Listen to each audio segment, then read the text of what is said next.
Ladies Chica,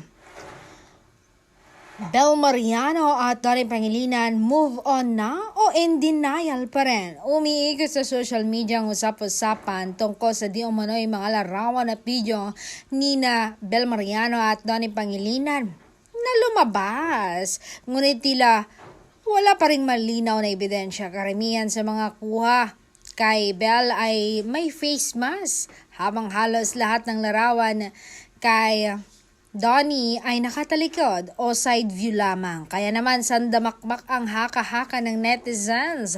May ilan sa sinasabing AI lamang ang larawan. Na iba naman sa nagdududa kung totoong si Bel Mariano nga ba iyon at saka si Donnie. Sa kabilang banda, may mga tagahanga na naniniwala sa move on o approach kung masaya ang kanilang idolo, ayos na para sa kanila. Ngunit may ilan pa rin na in denial pa rin pinag-uusapan kung si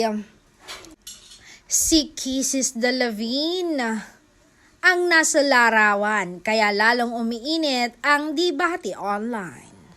Hanggang sa ngayon, wala pang opisyal na kumpirmasyon mula kay Donnie at mukhang plano niyang manatiling pribado at hindi pagsigawan ang anumang nangyayari sa kanyang personal na buhay.